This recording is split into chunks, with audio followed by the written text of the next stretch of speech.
pegando o meu estado, que é Minas Gerais. Então é uma tamanha complexidade, Douglas, e o Código Civil atual, tristemente, ele sequer alcança a periferia dessa situação tão plural e complexa como a nossa de hoje em dia. O atual código, então, doutor Nelson, ele cuida mais de uma questão reparatória individual mesmo, né? Para a reforma, vem uma luz de que ultrapassa essa questão reparatória, mas também vai para uma questão preventiva, que seria o ideal para prevenir essas grandes catástrofes também, e quem sabe aumentar até a compliance das empresas, enfim. Perfeito, Douglas. Eu não critico a chamada função compensatória da responsabilidade civil, porque ela continua sendo a principal. O que significa função compensatória?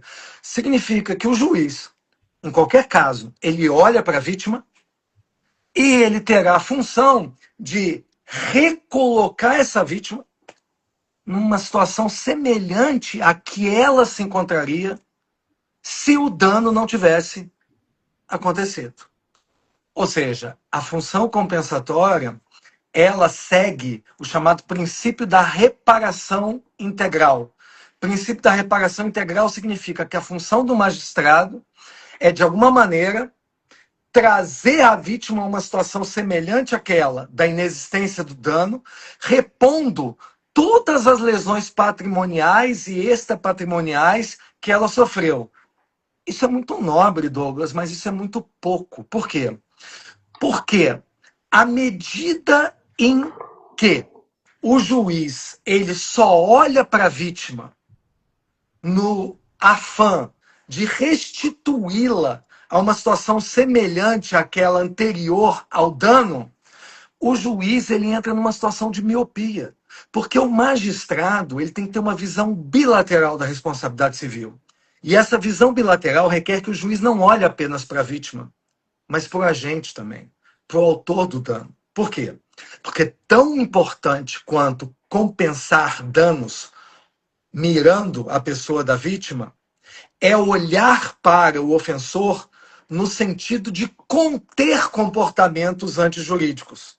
E como é que nós contemos comportamentos antijurídicos?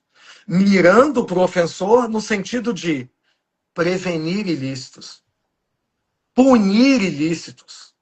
Por vezes, Douglas, restituir ganhos ilícitos.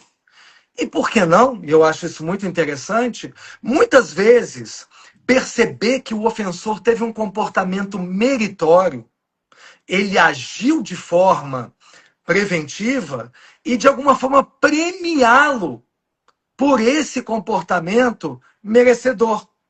E aí, então, que a tentativa da reforma é somar a tradicional função compensatória às funções preventiva, punitiva, a função restitutória, isso também é muito importante, e por que não, e eu acho isso muito interessante, uma função promocional, incentivando que aqueles réus eles tenham comportamentos de caráter preventivo, comportamentos positivos, estimulem eles a evitar a causação de danos. Ou seja, a reforma do Código Civil, ela busca, de alguma maneira, mostrar que a responsabilidade civil de hoje, ela só tem efetividade se ela for multifuncional, polifuncional. Mas isso exige que haja uma reforma do Código Civil atual. O magistrado, Douglas, ele não pode hoje apelar por uma função preventiva, punitiva, restitutória, sem que haja toda uma ressistematização legislativa, justamente para quê? Para que você, como cidadão, tenha segurança jurídica ao saber que o juiz vai agir de acordo com aquela lei, que ele não vai agir com base na sua criatividade, em sua discricionariedade. Então, um bom exemplo que você deu é a função preventiva.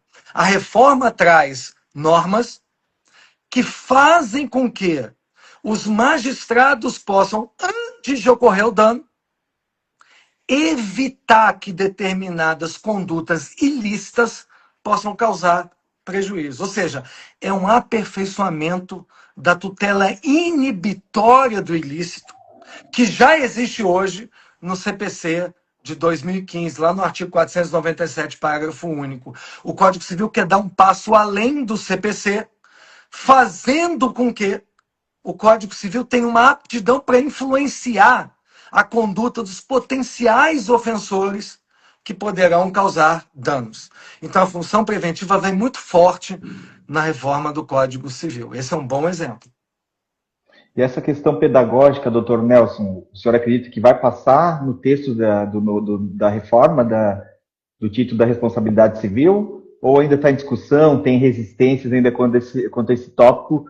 Porque muitos podem acreditar, mas isso é uma questão subjetiva, prevenir uma coisa que não aconteceu, embora a gente entenda que essa questão inibitória ela é primordial para pacificar a sociedade mesmo e evitar que catástrofes aconteçam, como o senhor comentou ali, e que aconteceu com a mineradora, que acredito que eram previsíveis de acontecer, mas nada foi feito naqueles casos. São dois aspectos que merecem enfoque na tua pergunta, Douglas. O primeiro, existem resistências quanto à introdução de uma função punitiva da responsabilidade civil no Código Civil? Existem. De todas as funções, aquela que traz algumas críticas por parte de parcela da doutrina é justamente a função punitiva. E como é que eu posso rebater isso? Primeiro ponto, muitas pessoas dizem que não cabe ao direito civil punir comportamentos, e sim ao Código Penal. Que o direito civil, em matéria de responsabilidade civil, tem que reparar danos. O aspecto pedagógico caberia à norma penal. Só que essa época já morreu há muito tempo, essa época da separação total entre o direito civil e o direito penal. Tanto é que hoje o direito penal ele aplica indenizações, muitas vezes. E o que acontece que é interessante? Se você parar para pensar, o Código Civil, mesmo o atual, da parte geral até a parte de sucessões, ele aplica punições, ele aplica penas. Então, se você é um condômino antissocial, claramente existe no Código Civil a possibilidade de aplicação de uma multa de até 10 vezes o valor do condomínio, e isso é uma pena civil. Se por acaso, outro exemplo, você é um herdeiro, e como herdeiro, você se torna indigno por um comportamento seu em relação àquele que se tornou decujus, você pode ser excluído da sucessão. Isso é uma pena aplicada no livro do direito de sucessões. Assim como a deserdação também é uma pena. A aplicação de juros moratórios, juros de mora, de cláusula penal, são sanções punitivas há muito aplicadas nas relações contratuais. A única parte onde se critica a introdução de uma pena é justamente na responsabilidade civil extracontratual. E aqui agora eu trago um segundo argumento que as pessoas que estão nos ouvindo vão concordar plenamente. A reforma do Código Civil, Douglas, não quer introduzir uma função punitiva. Ela já existe e ela é aplicada todos os dias por todos os juízes do Brasil, só que de forma simulada. Aí você me pergunta, como, Nelson? É o dano moral. Hoje, 9 entre cada decisões que aplicam um dano moral dizem assim: eu, juiz, condeno o fulano a pagar danos morais de R$ 50 mil porque o fulano, ele, além de ter causado um dano à honra do José, além dele ter ofendido a sua credibilidade, além daquele dano ter causado grave comoção, olha, o ofensor, ele agiu com grave culpa. Ele reitera essa conduta com várias pessoas, não é a primeira vez que ele faz isso. Ele tem grande capacidade econômica. É por isso que eu, juiz, estou fixando 50 mil. O que o juiz fez? O juiz, ele exorbitou a função compensatória do dano moral. Porque se ele apenas aplicasse a função compensatória, ele apenas miraria para quem? Para a vítima, para avaliar a gravidade do dano. Mas não. Quando ele diz que houve grave culpa do ofensor, que ele reiterou esse ilícito, que ele já o praticou outras vezes, que ele tem grande capacidade econômica, esse juiz ele está mirando o ofensor. Ele está aplicando uma sanção punitiva disfarçada.